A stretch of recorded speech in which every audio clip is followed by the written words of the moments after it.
Hey everyone, welcome back to CryptoCache. Thank you so much for joining me here. I hope you're having an amazing day. Happy Thursday to you and your family. And we're going to take a look here at Bitcoin and kind of just see what's going on once more as per usual. We'll go ahead and touch on some hidden bullish divergence. Actually, no, correction, hidden bearish divergence. And of course, some overall big picture stuff that you probably truly want to understand.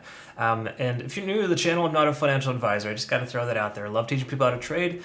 And if you want to become a better trader, CryptoCache.tech is the site. Link in the description below. Be happy to help you become just an overall better, more consistent trader. We've been taking some serious profits here as well as a community because I do offer a signal group and a trading academy. And in that sense, what I do is kind of just teach you best practice for the current market. And right now we're in a downtrend. We need to acknowledge that. So we took some nice short positions yesterday, some 10x leverage, and it was an awesome day.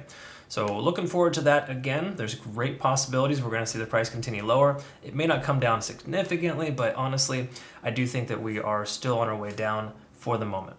We'll see what that looks like here in just a little bit. So that being said, big picture here, let's go ahead and talk about the monthly and just kind of work our way down. So again, once again, we're underneath the 20-day set moving average and above the 50. Until we are back up above the 20, this green line here, we're still going to probably see the price continue down or sideways from here.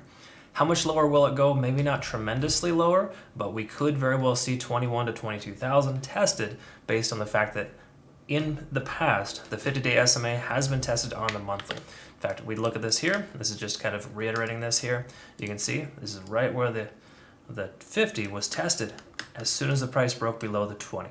Okay, so again, it took about 3 months for that to recover, and we're right about 1.5, maybe 2 months into this downtrend. So how much lower can it go? Well, it can go lower, but how much lower should it go in the immediate future? Probably not significantly lower, based on the overall sense of the fact that we are still, we have to have some kind of relief in the immediate future because it can't just keep going down, if that makes sense, right? So the people are going to continue to buy at 28, 29, and 30,000 because they feel like it's a good value, which I would agree with that. That being said, we're still in a downtrend. We need to acknowledge that. All right, so that's kind of where we're at there on the monthly. Weekly, very similar situation as well.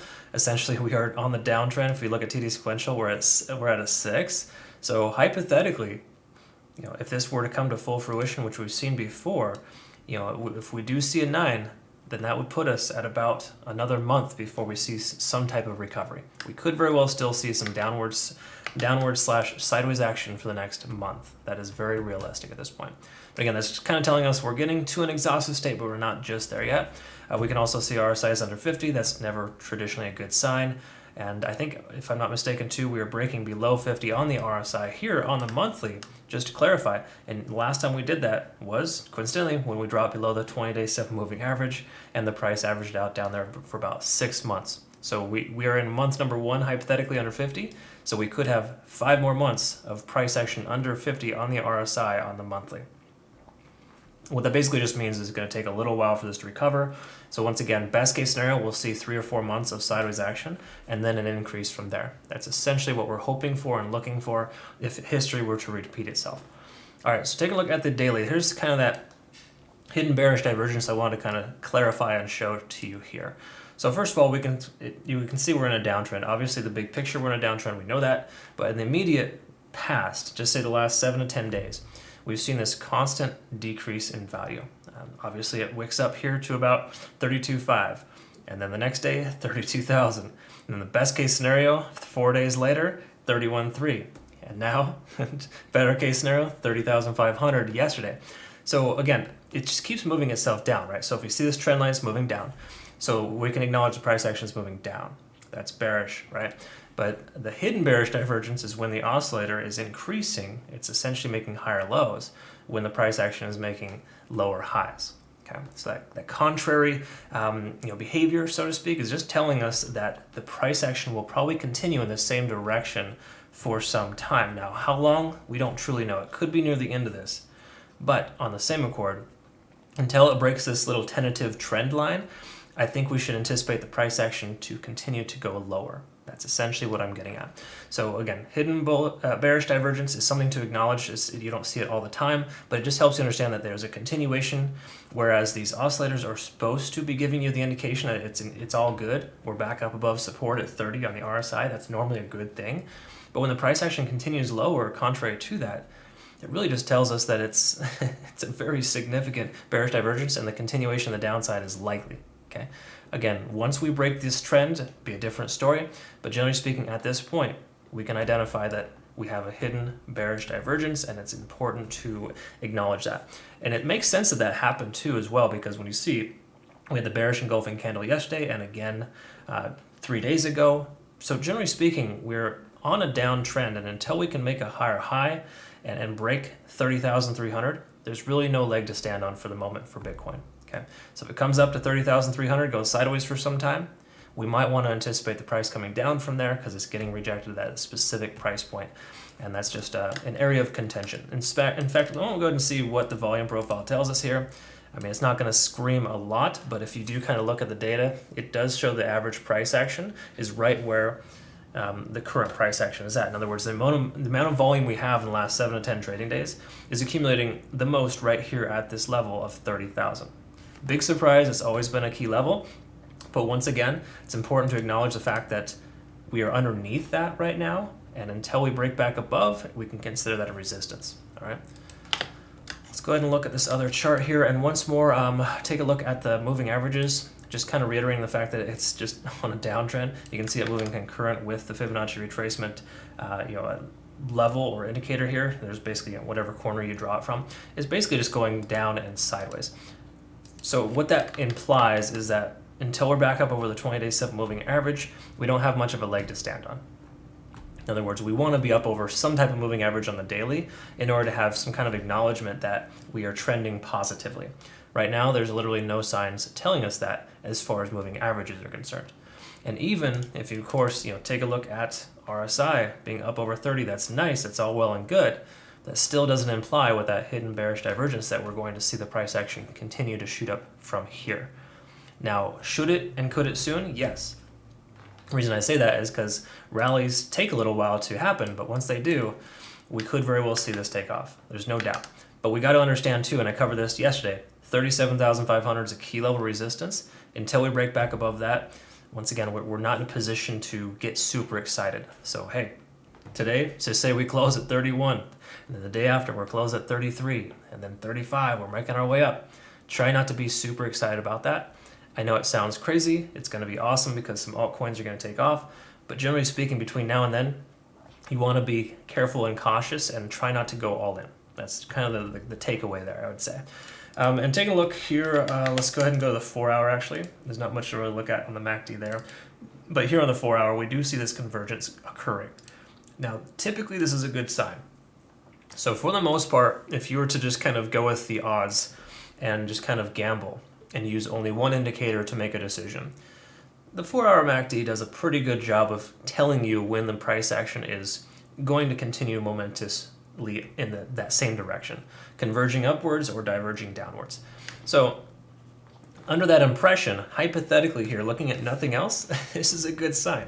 Now, is that enough? Probably not, because we are still making lower lows right now, and until we start printing higher lows or perhaps even higher highs, we need to just kind of come to terms with the fact that we're still under some key level resistances and we are not out of the woods yet. We look at the moving averages, they're averaging out right where the price action's at. That could be a resistance level. 50 on the RSI is also going to potentially work as a resistance. So that MACD, in a sense, even though it's beneficial, traditionally in regular trading or just say, trading when a market is going sideways or range bound, which we're not just yet, we haven't identified that, then we can acknowledge that the MACD convergence is positive. Okay, so try not to make a decision based on this solely alone. Okay, it's never the best way to go. Again, that's why we look at a lot of different time frames and extract different information from each. Also making sure we do not actually use too many indicators, because some folks will have like 50 or 60 different indicators and it doesn't make a tremendous amount of sense. Each time frame should have 2 or 3 indicators that are reliable. And to me, the MACD is a pretty reliable resource, but again, it's not the only decision to be made because we've acknowledged some pretty big picture, stark reality stuff right now. Okay, taking a look at the 1 hour though. Here's something we'll want to take a look at. I'm curious about. We are testing the cloud right now as we speak, tentatively getting rejected by it. And even if we were to break above, we want to have a few hours of consolidation or something above the cloud, because anytime we've come up above previously, it's gotten stopped out pretty hard each time. So again, there's a lot of other stuff you want to focus on. The Ichimoku cloud on the 1 hour to me is probably the most consistent. If you were to use, if I had to pick one indicator, this would probably be it, because it has a lot going on. But right now, taking a look at this here, lagging span still inside the price action. It's trying to break free. The conversion line just broke above the baseline, but we're getting rejected by the cloud here, the upper lead, and potentially even lower lead. So until we're back up above, we have just say about 4 more hours of consolidation above that price point.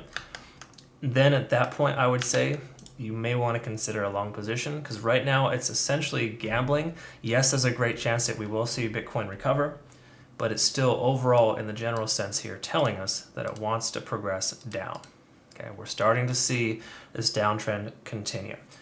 Now, big picture though, do I really think it's going to last, and how long? Well, how long is questionable, but the thing you need to acknowledge here is that the price action being where it's at, it should only stay here for so long.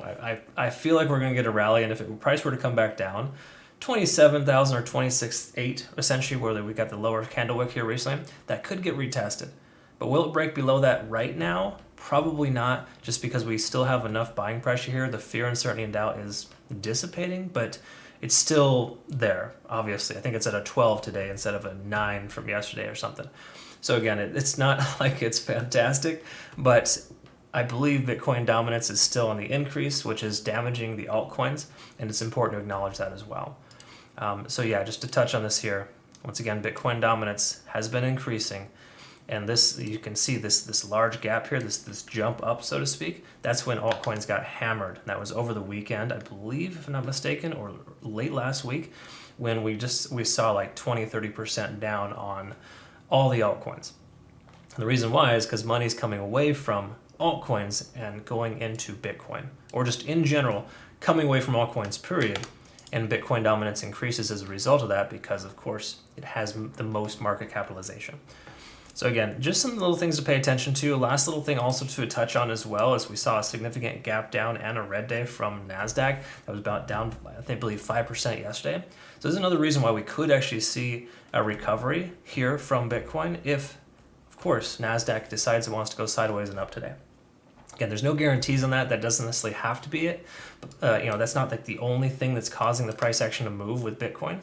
But if you acknowledge, you take a look at this here, this is a very similar type of behavior to Bitcoin. Okay, very similar behavior in a lot of ways. All right, so again, just something to kind of throw out there, keep you thinking, keep you fresh. But I would say here today, we could see a little bit of a recovery, but if we cannot break back above, just say 30,300/30,400 on the daily, I think that would be an unfortunate sign, and there's a great chance we'll see some continued downward action from here if we cannot get a close, once again, above 30,300. I think would be a prime place to close if we were to. All right, well, we'll go ahead and take a look at this again here tomorrow. Thanks again for joining me. I hope you did learn something here, of course, today. And if you do, comment below, like, subscribe, all that good stuff. If you want to become a community member, I forgot to mention, I apologize. I do offer discounts for third world countries as well as military. So thanks again for your service and obviously your support over the months here for anyone who's watching. Thanks again. We'll look forward to seeing you on the next video. Have yourself a great rest of your day. Thank you. Take care.